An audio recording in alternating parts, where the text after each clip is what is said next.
Osho, The Art of Dying, Talks on Hasidism, given at the Osho Commune International, Pune, India.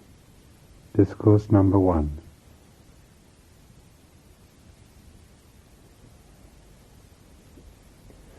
Bhagwan, when Rabbi Burnham lay dying, his wife burst into tears. He said, "What are you crying for? My whole life was only that I might learn how to die."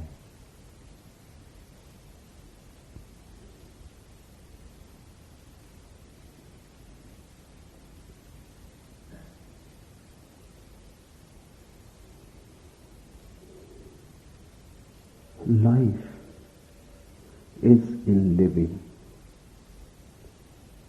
It is not a thing. Life is in living. It is not a thing. It is a process. There is no way to attain to life except by living it. Except being alive, flowing, streaming with it. If you are seeking the meaning of life in some dogma, in some philosophy, in some theology, that is the sure way to miss life and meaning both.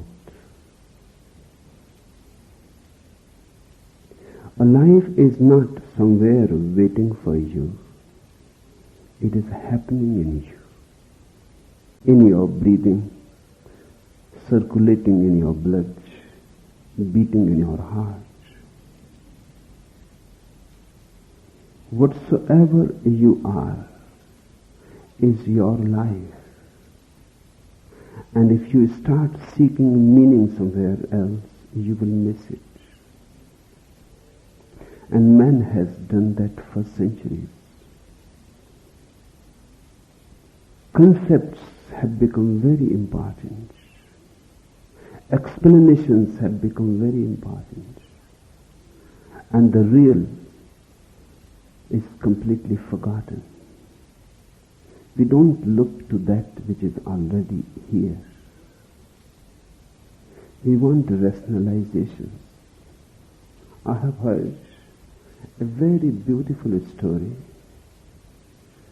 Some years ago, a successful American had a serious identity crisis.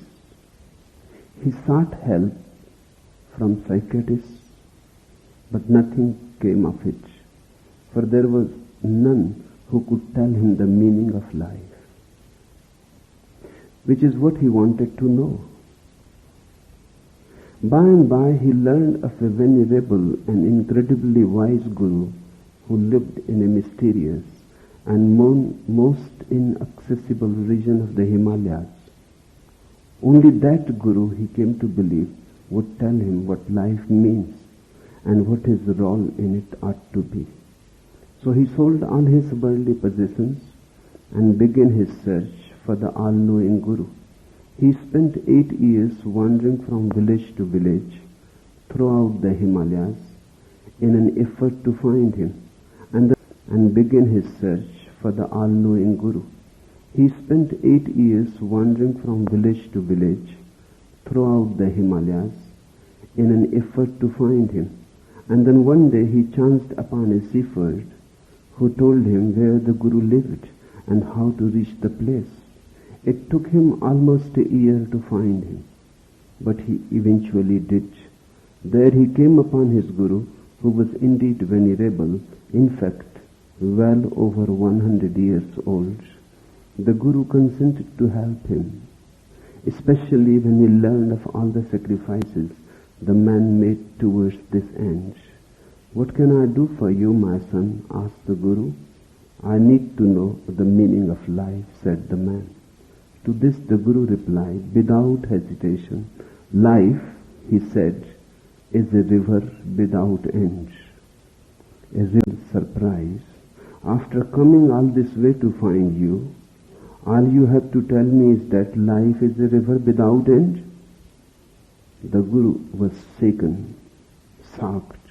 He became very angry and he said, "You mean it is not?"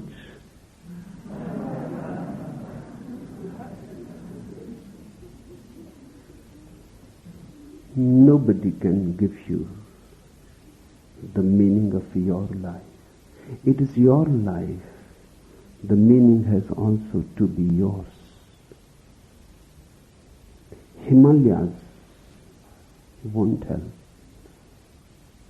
Nobody except you can come upon it. It is your life, and it is only accessible to you.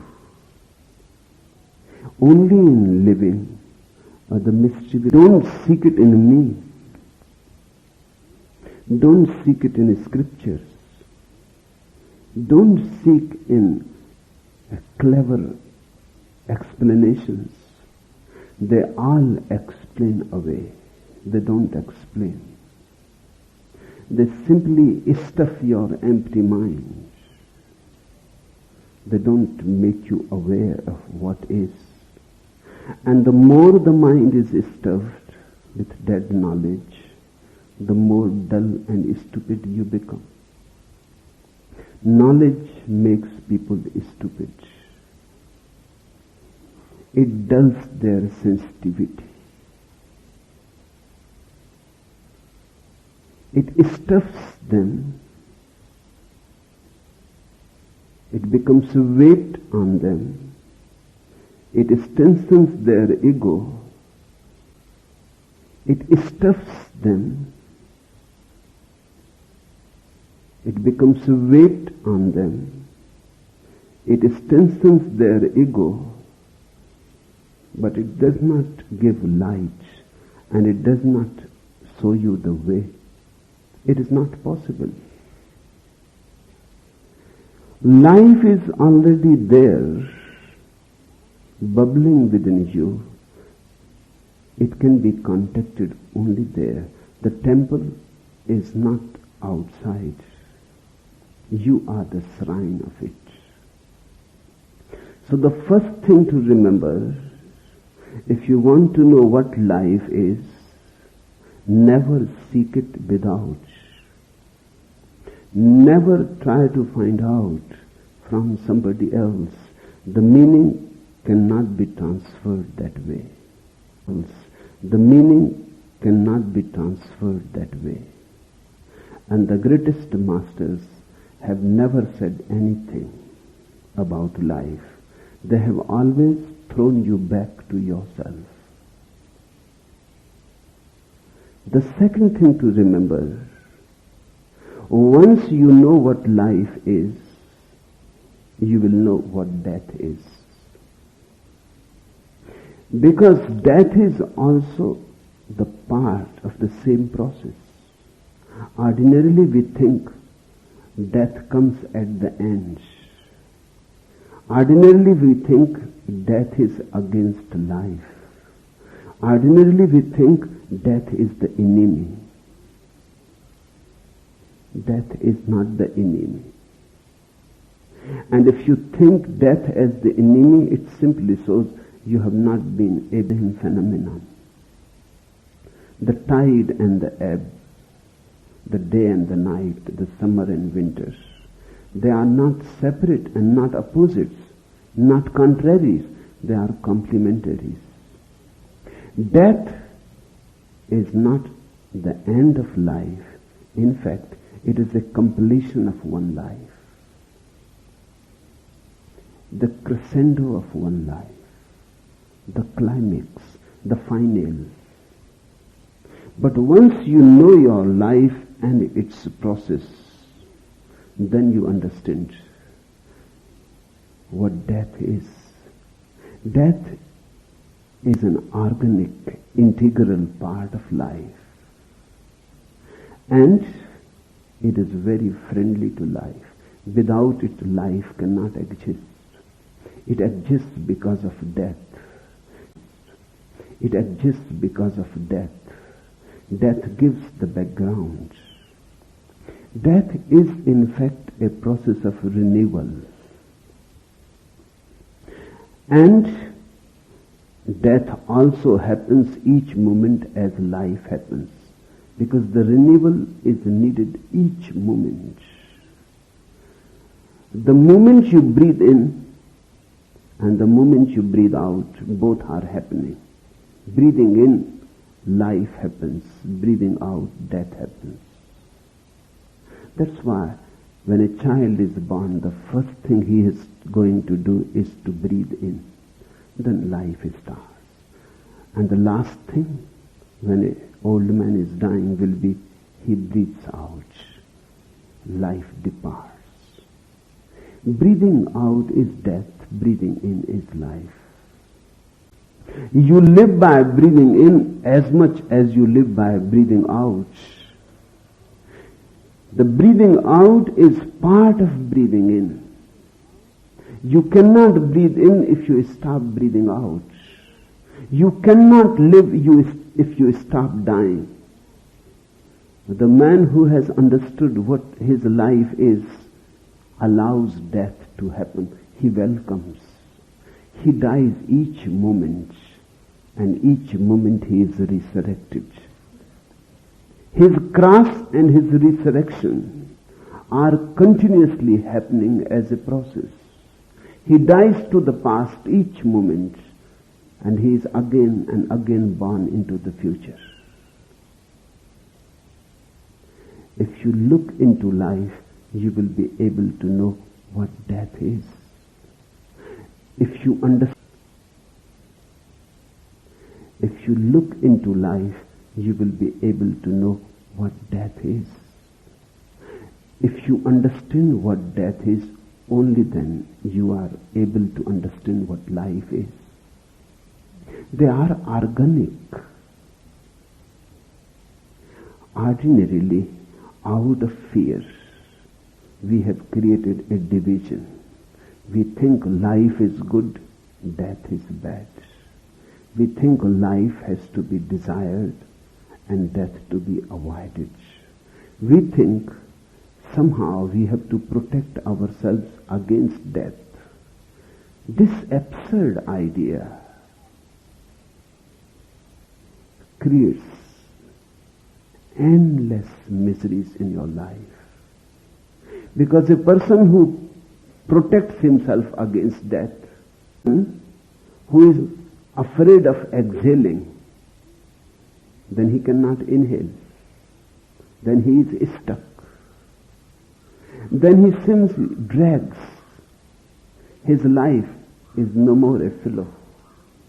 His life is no more a river. If you really want to live, you have to be ready to die. Who is afraid of death in you? Life is afraid of death? It is not possible. How life can be afraid of its own integral process? Something else is afraid in you.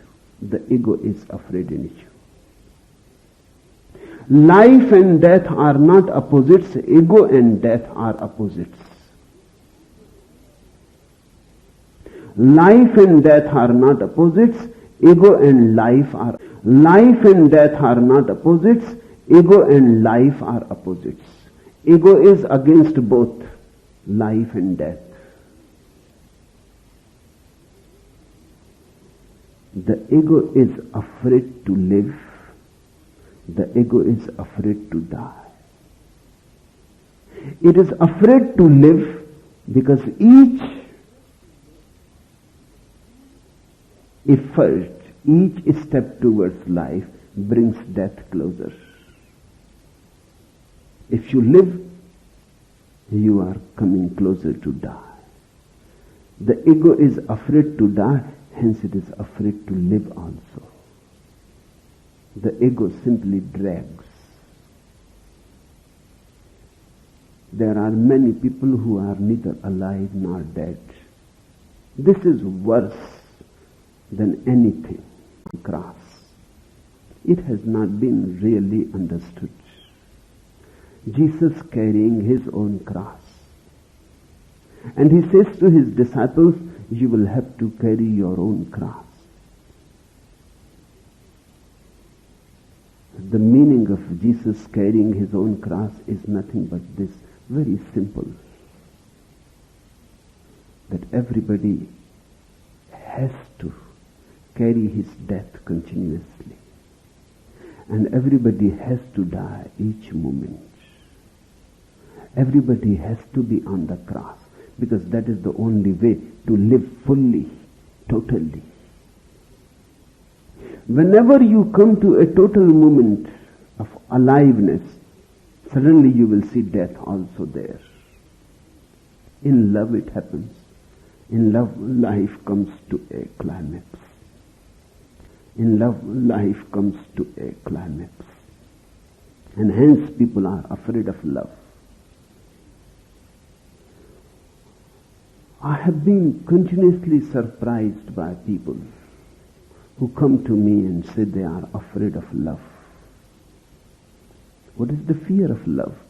Because when you really love somebody, your ego starts slipping and melting. You cannot love with the ego. The ego becomes a barrier, and you would like to drop the barrier. And the ego says, this is going to be a death. Beware. The death of the ego is not your death. The death of the ego is really your possibility to live. The ego is just a dead crust around you. It has to be broken and thrown away. The death of the ego is really your possibility to live. The ego is just a dead crust around you. It has to be broken and thrown away. It naturally comes into being. Just as a traveler passes, dust collects on his clothes, on his body. And he has to take a bath to get rid of the dust. As we move in time, dust collects of experiences, of knowledge, of lived life, of past. That dust becomes our ego. Accumulated, it becomes a crust around you. It has to be broken and thrown away. One has to take a bath continuously, every day, in fact every moment, so that this crust never becomes of life. There is also a peak of death. They go together. In love, you die and you are reborn. The same happens when you come to meditate or to pray, or when you come to a master to surrender. The ego creates all sorts of difficulties, rationalizations, not to surrender. Think about it, brood about it, be clever about it. When you come to a master again, the ego becomes suspicious, doubtful, creates anxiety. Again you are coming to life, to a flame, where death will also be as much alive as life. Let it be remembered that death and life both at the minimum. Then you can see death and life separate. The closer you come to the peak, they start coming closer. At the very apex, they meet and become one. In love, in meditation, in trust, in prayer, wherever life becomes total, death is there. Without death, life cannot become total. But the ego always thinks in divisions, in dualities. It divides everything. Existence is indivisible. It cannot be divided. You were indivisible. It cannot be divided. You were a child, then you became young. Can you demark the line when you became young? Can you demark the point in time where suddenly you were no more a child and you became young? One day you become old. Can you demark the line when you became old? Processes cannot be demarked. Exactly the same happens when you are born. Can you demark when you are born? When life really starts? Does it start when the child starts breathing? And the doctor spanks the child and the child starts breathing. Then life is born? Or when the child starts breathing, then life is born? Or when the child got into the womb, the mother became pregnant, the child was conceived, then life started. Or even before that, when life exactly starts, it is a non-ending and a process of no beginning. It never starts. When a person is dead, when the breathing stops, then a person is dead. Many yogis have proved it now on scientific grounds that they can stop breathing.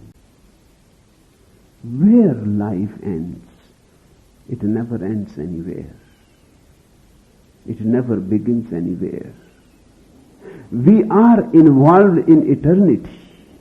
We have been here since the very beginning, if there was any beginning.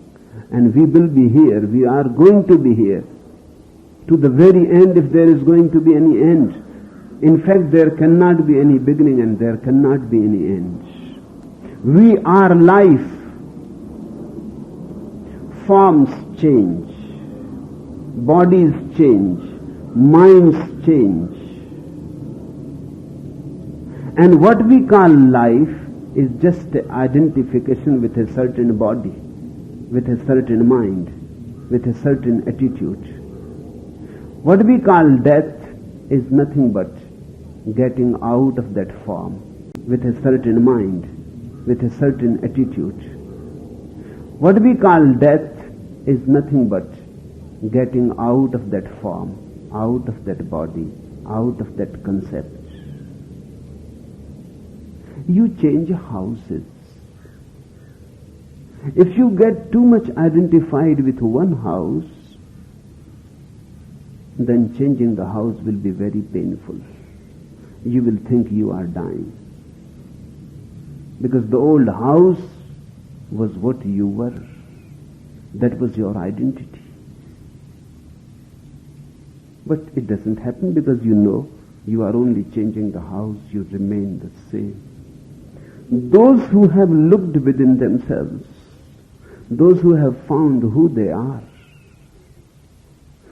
come to know an eternal, non-ending process. Death is part of it. Death is a continuous revival, a help to life to resurrect again and again, to help the life to get rid of old forms, to get rid of dilapidated buildings, to get rid of old confining structures, so that again you can flow, and again you can become fresh and young, and again you can become virgin.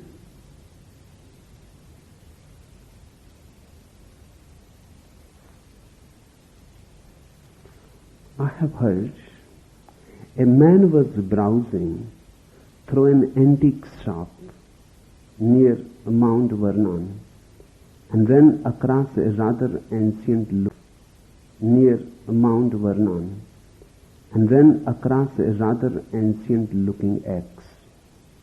"That's a mighty old axe you have there," he said to the shop owner. "Yes," said the man, "it once belonged to George Washington." Really? Said the customer. It certainly stood up well. Of course, said the antique dealer, it has had 3 new handles and 2 new heads. But that's how life is. It goes on changing handles and heads. In fact, it seems everything goes on changing, and yet something remains eternally the same. Just watch. You were a child. What has remained of that now? Memory. Your body has changed. Your mind has changed. Your identity has changed. What has remained of your childhood? Nothing has remained, just a memory. You cannot even make a distinction whether really it had happened or you had seen a dream. Or you had read in a book, or somebody has told about himself, whether the childhood was yours or somebody else. Sometimes have a look into the album of old photographs. Just see this was you, and you will not be able to believe. You have changed so much. Infant has changed. Handles and heads and everything has changed. And still, deep down somewhere, something remains a continuity. A witnessing remains continuous. There is a thread, howsoever invisible. Everything goes on changing. That invisible thread remains the same. That thread is beyond life and death. Life and death are 2 wings for that which is beyond life and death.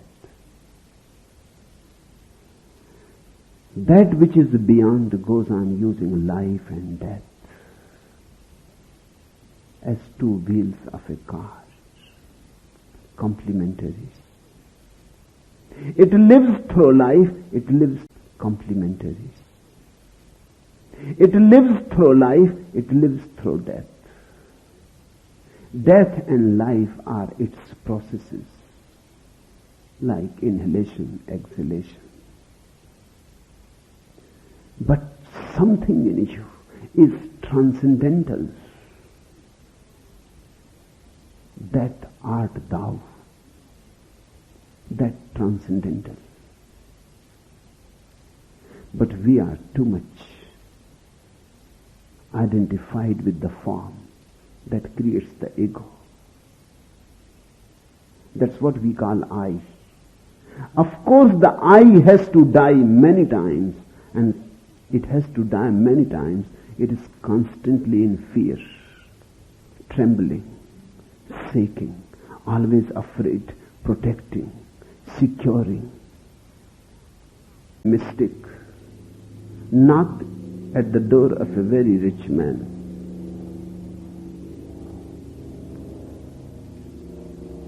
He was a beggar, and he wanted nothing but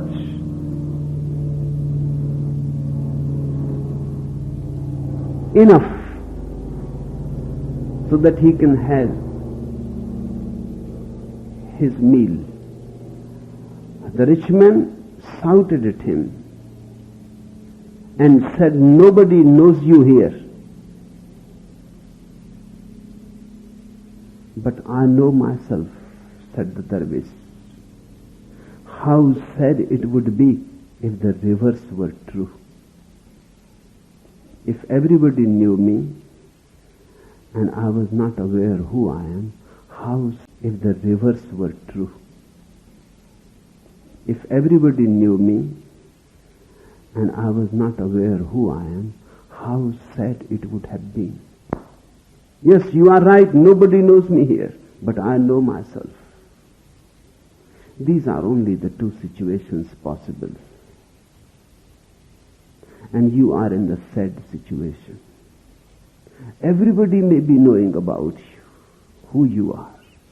You yourself are completely oblivious of your transcendence, of your real nature, of your authentic being. This is the only sadness in life. You can find many excuses, but the real sadness is this, that you don't know who you are.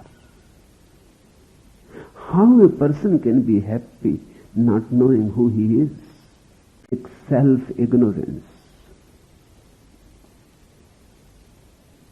A bunch of ants came out of the darkness of their underground nests in search of food. It was early in the morning.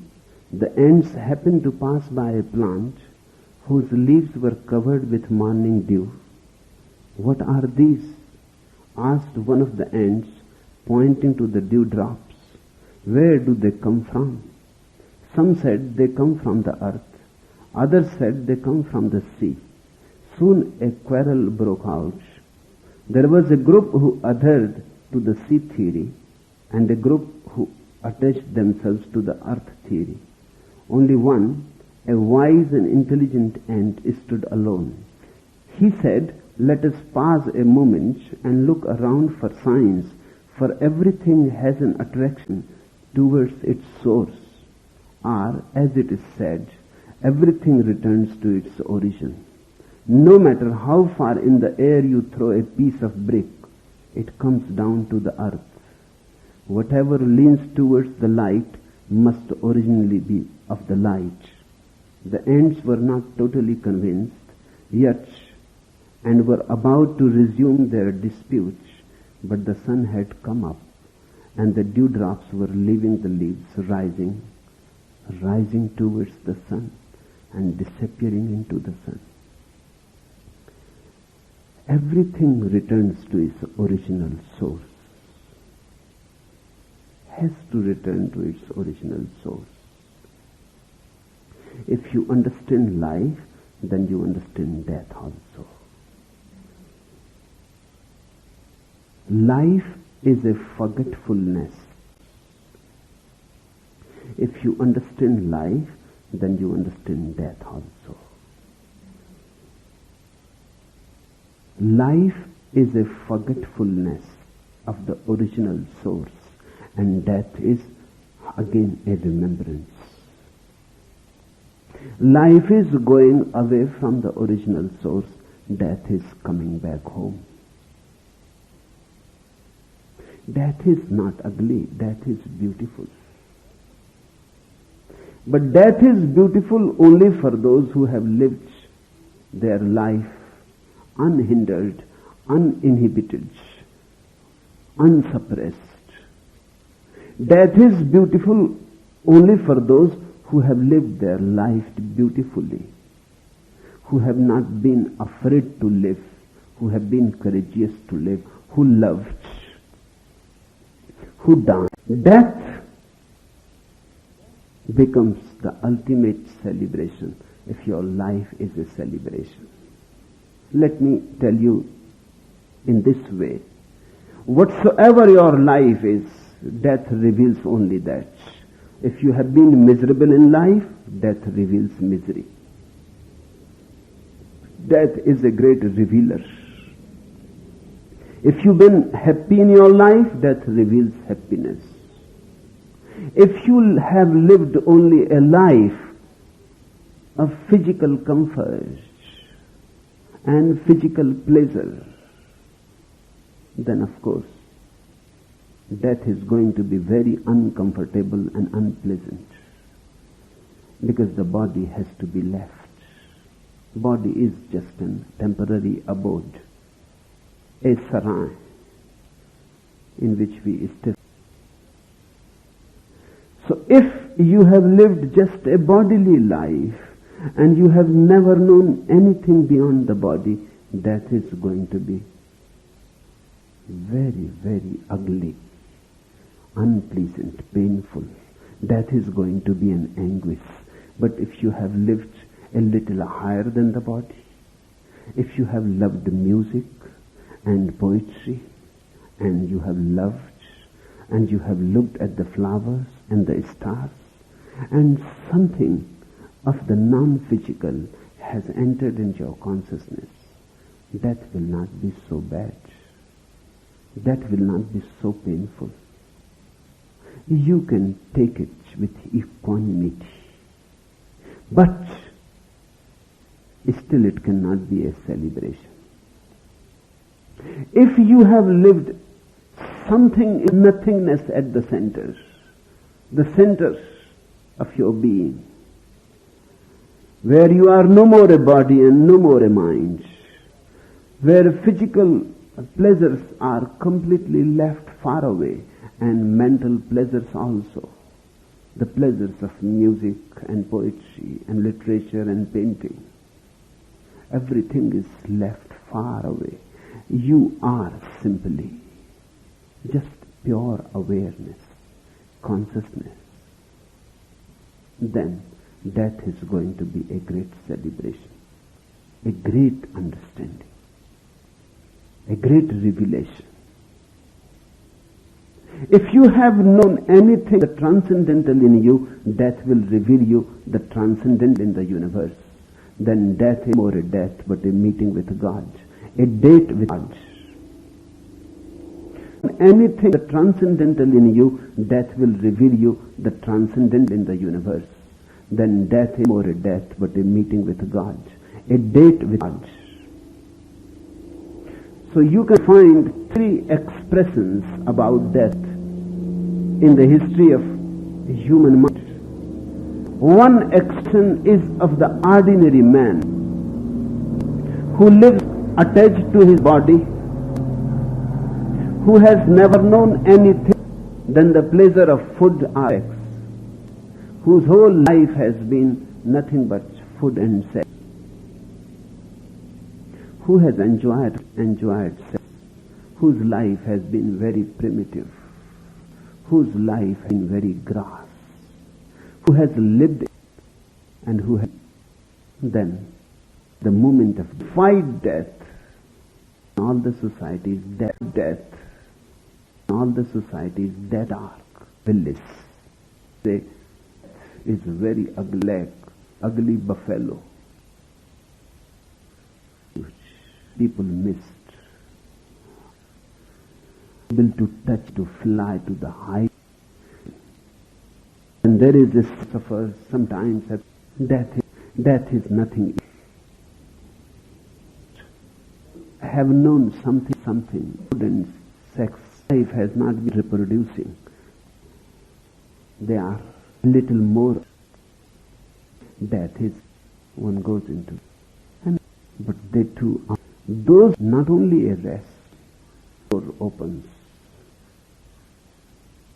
His disciples fully radiant, and his around him. As he tells us it, he opened his heart. Isabel, goodbye. My religion is not you how to live. If you know how to live, let me tell you a few things. First, your life is your life. It is nobody else. So don't allow to be dominated by others. Don't allow yourself to be dictated by others. It is a betrayal of life. If you allow yourself to be dictated by others, maybe your parents, your society, your educational system, your politicians, your peace, whosoever they are, if you allow yourself to be dominated by others, you will miss your life. Because the domination comes from outside. Dominated by others, you will miss your life. Because the domination comes from outside and life is within you. They never meet. I am not saying that you become a no-sayer to each and everything. That too is not of much help. There are two types of people. One, very obedient type. ready to surrender to any and everybody. They don't have any independent soul in them. Immature, childish, always searching for a father figure, somebody to say to them what to do and what not to do. Not able to trust their own being. Then there are against these people a small minority who reject society, who reject the values of the society. And they think they are rebellious. They are not. They are only reactionaries. Because whether you listen to the society or you reject to the society, if society remains in either way the determining factor, then you are dominated by the society. Let me tell you one anecdote.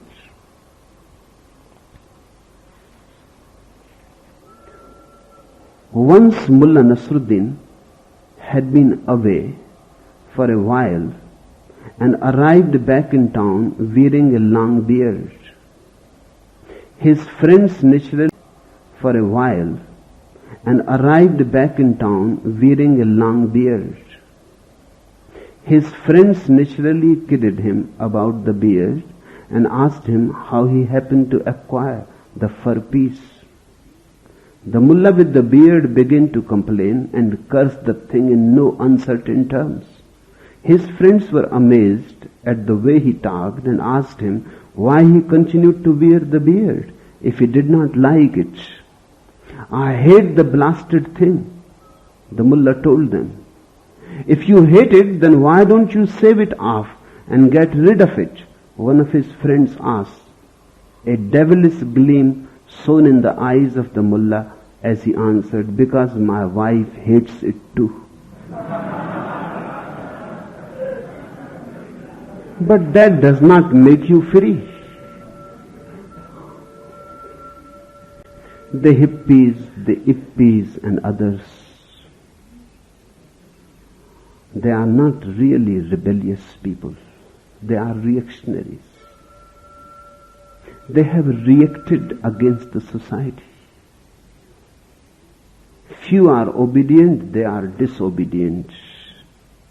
But the center of domination is the same. Few obey, few disobey. But nobody looks at his own soul. A real rebellious person is one who is neither for society nor against society, who simply lives his life according to his own understanding. Whether it goes against society or it goes with society is not a consideration. It is irrelevant. Sometimes it may go with the society, sometimes it may not go with the society. But that is not the point to be considered. He lives according to his understanding, according to his small light. And I am not saying that he becomes very egoistic about it. No, he is very humble. He knows that his light is very small, but that is all the light that there is. He knows that I may be wrong. He is not adamant. He is very humble.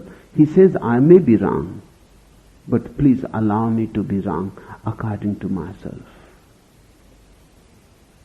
That is the only way to learn. To commit mistakes is the only way to learn. To move at somebody to dictate, whether you obey or disobey makes no difference. If you are looking somebody else to dictate and then you will decide for or against, you will never be able to know what your life is. It has to be lived. And you have to follow your own small light. It is not always certain what to do. You are much confused. let it be so. But find out a way out of your confusion. It is very cheap and easy to listen to others because they can hand over you dead dogmas. They can give you commandments. Do this, don't do that. And they are very certain about their commandments. They can give you commandments. Do this, don't do that. And they are very certain about their commandments. Certainty should not be sought. Understanding. If you are seeking certainty, you will become a victim of some trap or other. Don't seek certainty. Seek understanding. Certainty can be given to you cheap. Anybody can give it to you. But in the final analysis, you will be a loser. You lost your life just to remain secure and certain. And life is not certain. And life is not secure. Life is insecure, a gamble. One never knows what is going to happen. And it is beautiful that one never knows. If it was predictable, life would not be worth living. If it was, everything was as you would like, and everything was certain, you will not be a man at all, you will be a machine. Only for machines, everything is secure and certain. Man lives in freedom. Freedom needs insecurity and uncertainty. A real man of intelligence is always hesitant because he has no dogma to rely upon, to lean upon. He has to look and respond. Lao Tzu says that I am hesitant and I move in life alert because I don't know what is going to happen and I don't have any principle to follow. I have to decide every moment. I never decide beforehand. I have to decide when the moment has come. Then one has to be very responsive. That's what responsibility is. Responsibility is not an obligation. Responsibility is not a duty. It is a capacity to respond. A man who wants to know what life is has to be responsive. That is missing. Centuries of conditioning have made you more like machines. You have lost your manhood. That is missing. Centuries of conditioning have made you more like machines. You have lost your manhood. You have bargained for security. You are secure and comfortable, and everything has been planned by others, and they have put everything on the map. They have measured everything. This is all absolutely foolish, because life cannot be measured. It is immeasurable. And no map is possible, because it is in constant flux. Everything goes on changing. Except change, nothing is permanent. Says Heraclitus, you cannot step in the same river twice. And the ways of life are very zigzag. The way of life is not like a track of a railway train. No, it does not run on tracks. And that's the beauty of it, the glory of it, the poetry of it, the music of it, that it is always a surprise. If you are seeking for security, certainty, your eyes will become closed. And you will be less and less surprised. And you will lose the capacity to wonder. Once you lose the capacity to wonder, you have lost a religion. A religion is for the mysterious that surrounds us. Don't seek security. Don't seek advice how to live your life. People come to me, they say, Bhagwan, say to us how we should live our lives. You are not interested in knowing what life is. You are more interested to make a fixed pattern. You are more interested to kill life than to live it. You want a discipline to be imposed on you. And there are, of course, priests and politicians all over the world who are ready, just sitting for you. Come to them and they are ready to impose their disciplines on you. They enjoy that power that comes through imposing your own ideas upon others. I am not here for that. I am included. I am to help you to become free of me also. My sannyas is a very paradoxical thing. You surrender to me in order to become free. I accept you and initiate you into sannyas to help you to become absolutely free of every dogma, of every scripture, of every philosophy. And I am included in it. Sannyas is as paradoxical, should be, as life itself is. Then it is alive. So the first thing, don't ask anybody how you should live your life. Life is so precious. Don't ask anybody how you should live your life. Life is so precious. Live it. I am not saying that you will not commit mistakes. You will commit. Remember only one thing, don't commit the same mistakes again and again. That's enough. If you can find a new mistake every day, commit it. But don't repeat mistakes. But that is foolish. A man who can find new mistakes to commit will be growing continuously. And that is the only way to learn. That is the only way to come to your own inner light. I have heard it is said, one night the poet Avadi of Kerman was sitting on his porch, a very great Muslim poet, bent over a vessel. Shams-e-Tabrizi, a great Sufi mystic, happened to pass by.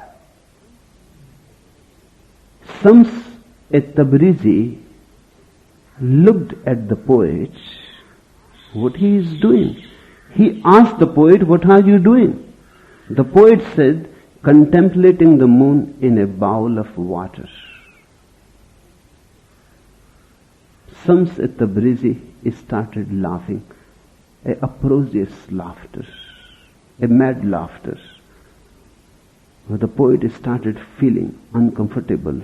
A crowd gathers. And the poet says, what is the matter? Why are you laughing so much? Why are you laughing so much? Why you are ridiculing me? Shams-e-Tabrizi said, unless you have broken your neck, why don't you look at the moon in the sky directly? The moon is there, the full moon is there. And this poet is sitting with a bowl of water and looking into the bowl of the water at the reflection of the moon. Seeking truth in scriptures, seeking truth in philosophies, is looking at the reflection. If you ask somebody else how you should live your life, you are asking for misguidance. Because that man can only say about his own life. And never, because that man can only say about his own life. And never two lives are the same. Whatsoever he can say and impart to you will be about his own life. And that too only if he has lived. He may have asked somebody else. He may have followed somebody else. He may have been an imitator himself. Then reflection of the reflection. And centuries pass. And people go on reflecting the reflection and the reflection and the reflection.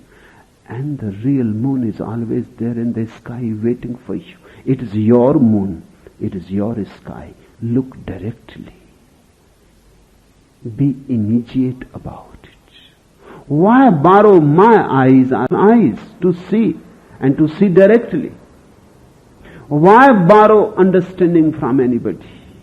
Remember, it may be understanding to me. The moment you borrow, it becomes knowledge to you. It is no more understanding.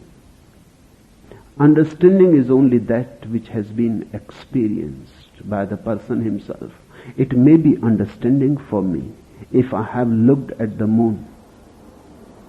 But the moment I say it to you, it becomes knowledge. It is no more understanding. Then it is just verbal. Then it is just linguistic. And language is a lie. Let me tell you one anecdote. A chicken farmer dissatisfied. Accordingly, he purchased a gay-colored talking parrot and placed him in the barnyard. Sure enough, the hens took to the handsome stranger immediately, pointed out the best tidbits for him to eat with joyous clucks, and generally followed him around like a bevy of teenage girls following a new singing star sensation. To the delight of the farmer, even their egg-laying capabilities improved. The barnyard rooster, naturally jealous of being ignored by his harem, set upon the attractive interloper, assailed him with beak and claws, pulling out one green or red feather after the other, whereupon the intimidated parrot cried out in trepidation, "Desist, after all, I am only here in the capacity of a language professor." Many people live their life as language professors. That is the falsest kind of life. Reality needs no language. It is available to you on a non-verbal level. The moon is there. It needs no bowl and no water. It needs no other medium. You have just to look at it. It is a non-verbal communication. The whole life is available. Just you have to learn how to communicate with it non-verbally. That's what meditation communication. The whole life is available. Just you have to learn how to communicate with it non-verbally. That's what meditation is all about. To be in such a space where language does not interfere, where learned concepts don't come in between you and the real. When you love a woman, don't be bothered what others have said about love. That is going to be an interference. You love the woman, the love is there. Forget all that you have learnt about love. Forget all Kinseys and forget all Masters and Johnsons. Forget all Freuds and Jungs. Please don't become a language professor. Just love the woman and let love be there and let love lead you and guide you into its innermost secrets, into its mysteries. Then you will be able to know what love is. What others say about meditation is meaningless. Once I came upon a book. A Jaina saint has written that book about meditation. It was really beautiful. Just few places were there where I could see that the man has never meditated himself. Otherwise, those places cannot be there. But they were very few and far in between.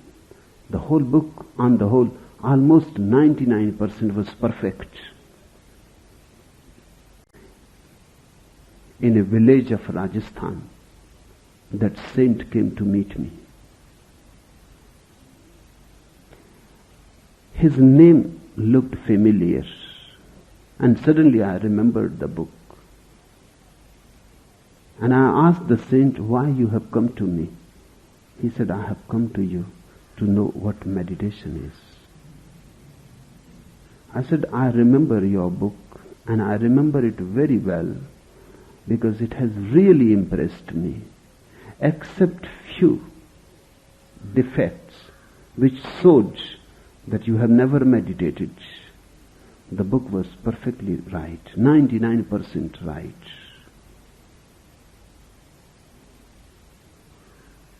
And now you come here to learn about meditation. Have you never meditated? You come here to learn about meditation. Have you never meditated? He looked a little embarrassed because his disciples were also there. I said, be frank. Because if you say you know meditation, that I'm not going to talk about it, then finish. You know. There is no need. If you say to me frankly, at least be true once. If you say you have never meditated, only then I can help you towards meditation. It was a bargain, so he has to confess. He said, yes. I have never said it to anybody. I have read many books about meditation, all the old scriptures. And I have written books about it, but I have never meditated.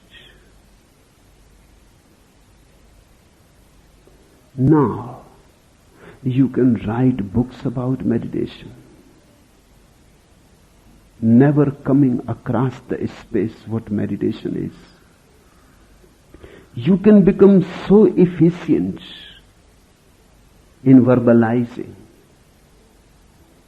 You can become so clever in abstraction, in intellectual argumentativeness, and you can forget completely that all the time that you have been involved in these intellectual activities is a sheer wastage. I asked the old man, how long you have been interested in meditation? He says, my whole life. That you have been involved in these intellectual activities is a sheer wastage. I asked the old man, how long you have been interested in meditation? He says, my whole life. He was almost 70.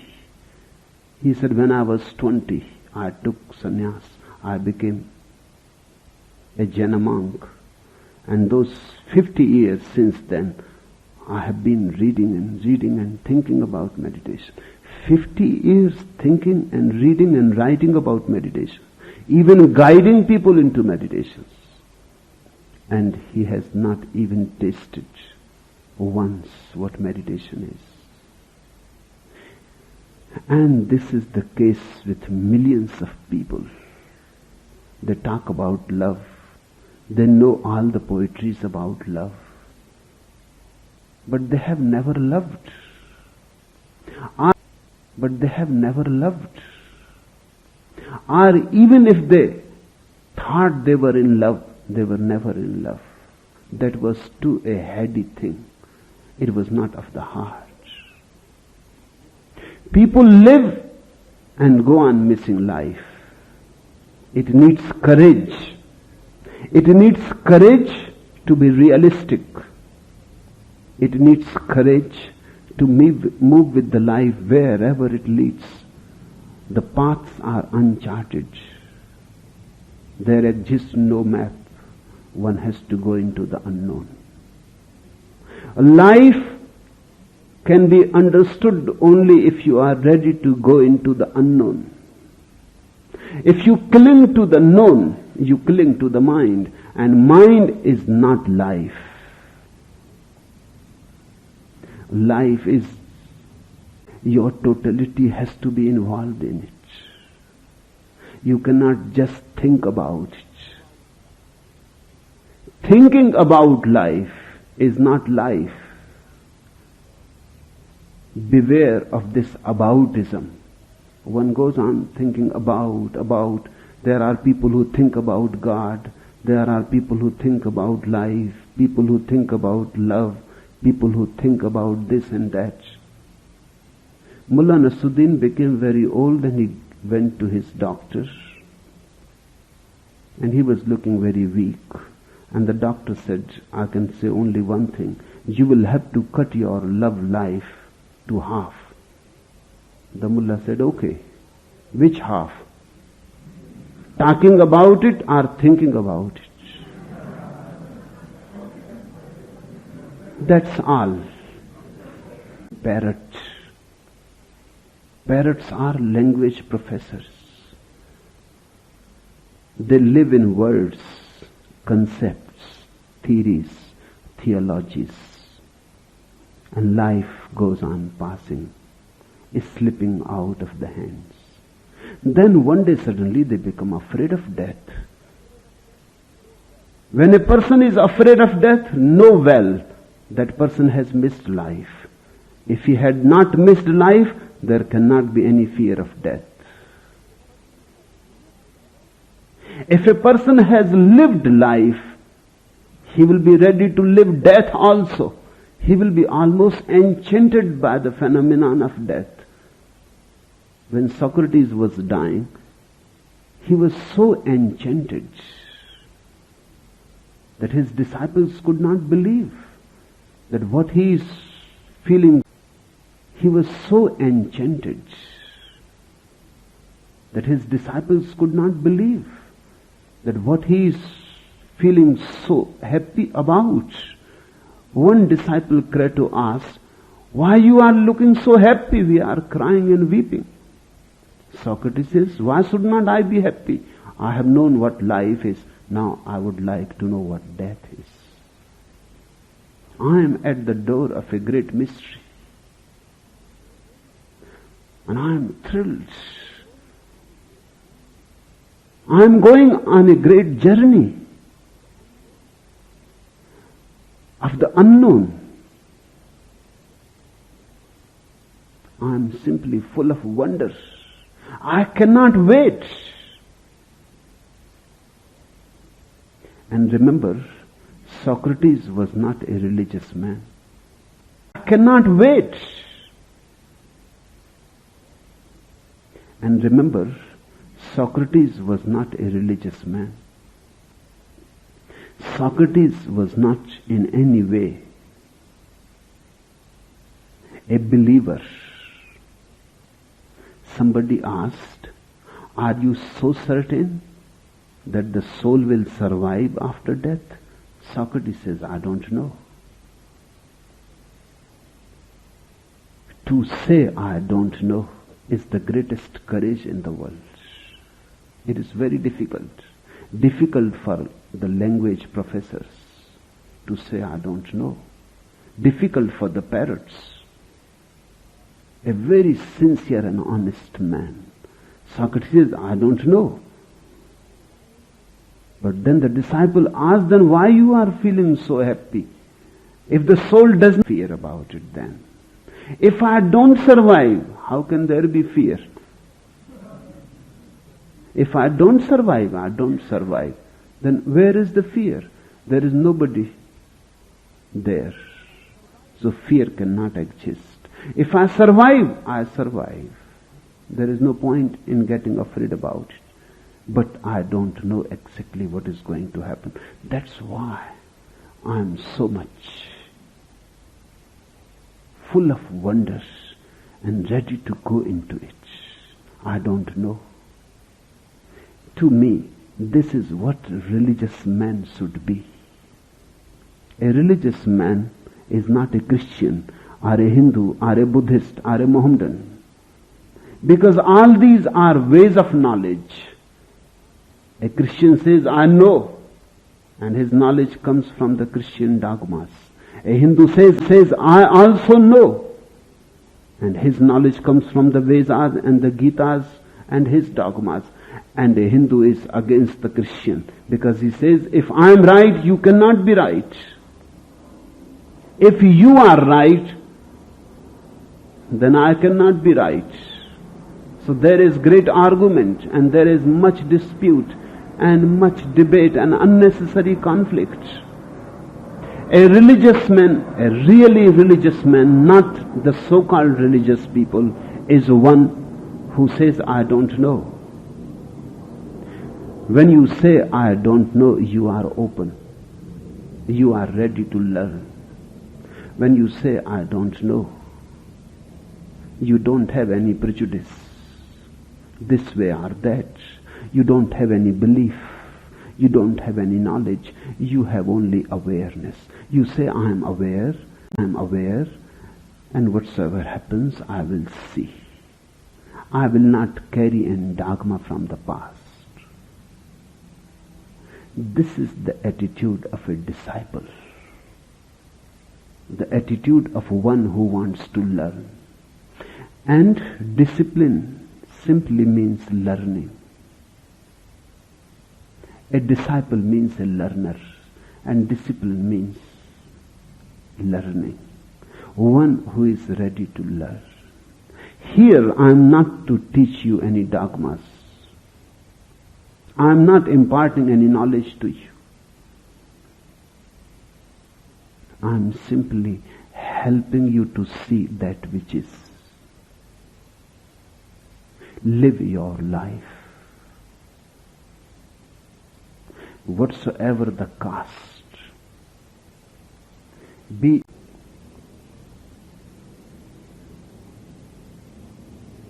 He was walking from his office to a restaurant for lunch when he was stopped by a stranger who said to him, I don't think that you remember me, but 10 years ago I came to this city broke. I asked you for a loan and you gave me $20 because you said you were willing to take a chance to start a man on the road to success. The businessman thought for a while and then he said, yes, I remember the incident. Go on with your story. Well, remarked the stranger, are you still willing to gamble? Life asks you the same question again and again and again. Are you still willing to gamble? It is never certain. Life asks you the same question again and again and again. Are you still willing to gamble? It is never certain. Life has no insurance in it. It's simply an opening, a wild opening, a chaotic opening. You can make a small house around you secure, but then that will prove your grave. Live with life. And we have been doing that in many ways. Marriage is man created. Love is part of life. Is man created. Love is part of life. When you create marriage around love, you are creating security. You are making something which cannot be made. Love cannot be made legal. You are trying to do the impossible. And if in that effort love dies, there is no wonder. You become a husband, your beloved becomes a wife, you are no more two alive persons. You are two functionaries. The husband has a certain function, the wife has a certain function to do. They have certain duties to fulfill. Life has ceased flowing. They are not knowing what they are doing here, why they are sitting. Maybe they have nowhere to go. When you see love between two persons, something is flowing, moving, changing. When there is love between two persons, they live in an aura. There is a constant sharing. Their vibrations are reaching to each other. They are broadcasting their being to each other. There is no wall between them. They are two and yet not two. They are one also. The husband and wife are as far away as it is possible to be. They may be sitting by the side to each other. The husband never listens what the wife is saying. They take each other absolutely granted. They have become things. They are no more persons. Persons are always open. And persons are always uncertain. And persons are always changing. Now they have a fixed role to fulfill. They died the day they got married. Since that day they have not lived. I'm not saying don't get married. But remember it, that love is the real thing. And if it dies, then marriage is worthless.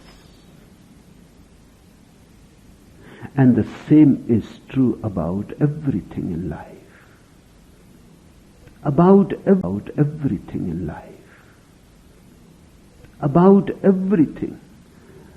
Either you can live it, but then you have to live with this hesitation, not knowing what is going to happen the next moment. Or you can make everything certain about it. There are people who have become so certain about everything, they are never surprised. There are people you cannot surprise them. And I am here to deliver you a message which is very surprising. You will not believe it, I know. You cannot believe it, I know. I am here to tell you something which is absolutely unbelievable, that you are gods and goddesses. You have forgotten it. I am here to tell you something which is absolutely unbelievable, that you are gods and goddesses. You have forgotten it. Let me tell you one anecdote. Harvey Firestone, Thomas A. Edison, John Burroughs, and Henry Ford stopped at a rural service station on their way to Florida for the winter. We want some bulbs for our headlights, said Ford. And by the way, that is Thomas Edison sitting there in the car, and I am Henry Ford. The fellow at the service station did not even look up, just spat out some tobacco juice with obvious contempt and said forth, we would like Harvey Firestone himself. Still the old fellow said nothing. While he was placing the tire on the wheel, John Burroughs, with his long white beard, stuck his head out the window and said, "How do you do, strangers?" Finally, the old man at the service station came alive. He glared at Burroughs and said, "If you tell me you are Santa Claus, I will be damned if I don't crush your skull with this lug wrench." He could not believe that in one car, Harvey Firestone, Thomas A. Edison, John Burroughs, and Henry Ford all are traveling. They were all friends. They used to travel together.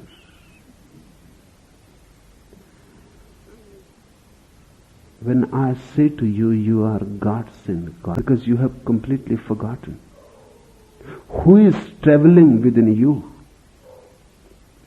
who is sitting within you, who is listening to me, who is looking at me. You have completely forgotten. You have been given some labels from the outside and you have trusted those labels. Your name, your religion, your country, all bogus. Because it does not make any sense whether you are a Hindu or a Christian or a Mohammedan. If you don't know yourself, these labels make no sense at all. Maybe they are of a certain utility. What sense does it make whether you are a Hindu or a Christian or a Mohammedan or an Indian, an American, Chinese or a Mohammedan or an Indian, an American, Chinese? How it makes sense, how it helps you to know your being. All irrelevant. Because the being is neither Indian, nor Chinese, nor American. And the being is neither Hindu, nor Mohammedan, nor Christian. The being is simply a pure isness. The pure isness is what I call God. If you can understand your inner divinity, you have understood what life is. Otherwise, you have not been able yet to decode life. This is the message. Once you have understood it, then there is no death. Then you have learned the lesson. Then in death, gods will be returning back to their homes. When Rabbi Burnham lay dying, his wife burst into tears. He said, "What are you crying for? My whole life was only that I might learn how to die." The whole life, just a training. How to go back home. How to die. How to disappear. Because the moment you disappear, God appears in you. Your presence is God's absence. Your absence is God's presence. Enough for today. God's presence.